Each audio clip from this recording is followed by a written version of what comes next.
Hi friends, എല്ലാവർക്കും AR മോട്ടോക്കാരൻ്റെ പുതിയൊരു വീഡിയോയിലേക്ക് സ്വാഗതം.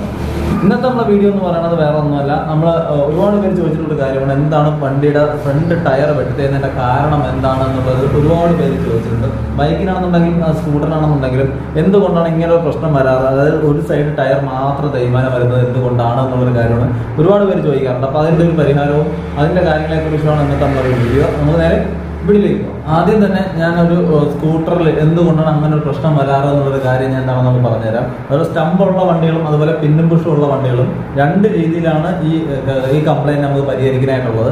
അതെന്താണെന്ന് പറഞ്ഞു കഴിഞ്ഞാൽ, സ്റ്റമ്പുള്ള വണ്ടികൾ, അതായത് ബൈക്കുകൾക്ക് എല്ലാത്തിനും തന്നെ ഇപ്പോൾ സ്റ്റമ്പാണ് പറഞ്ഞത്, സ്റ്റമ്പിനുള്ളിൽ ഫോർക്കിൻ്റെ ഓയിൽ വരുന്നുണ്ടെന്നുള്ള കാര്യം നിങ്ങൾക്ക് എല്ലാവർക്കും തന്നെ അറിയാം. അപ്പോൾ ഫോർക്കിൻ്റെ ഓയിൽ കറക്റ്റ് മാറാത്തത് കൊണ്ടാണ് ഈ ഒരു പ്രശ്നം വരാറ്. ഓരോ 10,000 കിലോമീറ്ററിലും നമുക്ക് ഫോർക്കിൻ്റെ അകത്തുള്ള ഫോർക്ക് ഓയിൽ മാറ്റി കൊടുക്കണം. ഇത് ഓരോ 10,000 കിലോമീറ്ററിലൂടെ മാറ്റാം. ഈ 10 മുകളിലോട്ട് ഓടി 15-20 ഓടിയിട്ട് ഇവർ മാറ്റാതെ ഓടുന്ന വണ്ടികളാണ് ഈ ഒരു സൈഡ് ടയർ ഇങ്ങനെ വെട്ടിത്തരാനുള്ളൊരു കാരണമായിട്ട് വരാറ്. അപ്പോൾ അതിന് പറഞ്ഞാൽ സ്കൂട്ടറിൻ്റെ ഫോർക്ക് അഴിച്ചിട്ടുണ്ട്. സ്കൂട്ടറിൻ്റെ ഒരു ഫോർക്ക് കാണിച്ചത് ഇതാണ്. നമ്മുടെ സ്കൂട്ടറിൻ്റെ ഒരു ഫോർക്കാണ് ഈ കാണുന്നത്. അതായത് ഈ ഒരു പോർഷനിലായിട്ടാണ് നമുക്ക് ടയർ കാര്യങ്ങളൊക്കെ വരുന്ന. അതിൻ്റെ പിന്നും പുഷ് എന്ന് പറഞ്ഞ ഭാഗമാണ് ഇത്. ഈ ഒരു പ്ലേക്ക്, ഈ ഒരു പിന്നും പുഷിൻ്റെ ഈ ഒരു ആമിന് നല്ല രീതിയിലൊരു പ്ലേ വരുന്നുണ്ടെങ്കിൽ, ഈ ഒരു പ്ലേ ഇങ്ങനെ കണ്ടുവരുന്നുണ്ടെങ്കിൽ ഇത് കംപ്ലൈൻ്റ് ആണ്. അതായത് പിന്നും പുഷും കംപ്ലൈൻ്റ് ആണ്. ഇങ്ങനൊരു പ്ലേ വന്നു കഴിഞ്ഞാൽ ടയർ ഒരു സൈഡായിട്ട് വെട്ടിത്തരാൻ തുടങ്ങും. അപ്പോൾ അതുകൊണ്ട് ഈ ഒരു പോർഷൻ നിങ്ങൾ എന്തായാലും കറക്റ്റ് ചെക്ക് ചെയ്യണം.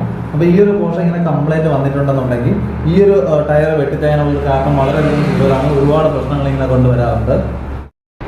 അതുപോലെ തന്നെ മറ്റൊരു കാര്യം എന്ന് പറഞ്ഞാൽ, ഇതാണ് നമ്മുടെ സ്റ്റമ്പാണ്. ഈ സ്റ്റമ്പിനകത്താണ് നമുക്ക് ഓയിൽ ഒഴിക്കേണ്ടത്.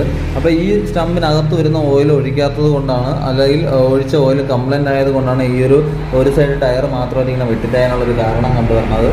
ബൈക്കിൻ്റെ ആണെങ്കിലും അല്ലെങ്കിൽ സ്കൂട്ടറിൻ്റെ ആണെങ്കിലും അതിൻ്റെ ഫ്രണ്ട് ടയർ ഇങ്ങനെ തേയ്മാനം വന്നു കഴിഞ്ഞാൽ അതിന് എന്താണ് ചെയ്യേണ്ടത് എന്നുള്ളൊരു കാര്യം നിങ്ങൾക്ക് മനസ്സിലായെന്ന് ഞാൻ വിചാരിക്കുന്നു. ഈ ഒരു വീഡിയോയെ കുറിച്ചുള്ള നിങ്ങളുടെ അഭിപ്രായങ്ങളും നിർദ്ദേശങ്ങളും ഞങ്ങളുടെ കമൻറ്റ് ബോക്സിൽ രേഖപ്പെടുത്തുക. നമുക്ക് അടുത്ത വീഡിയോ കാണാം.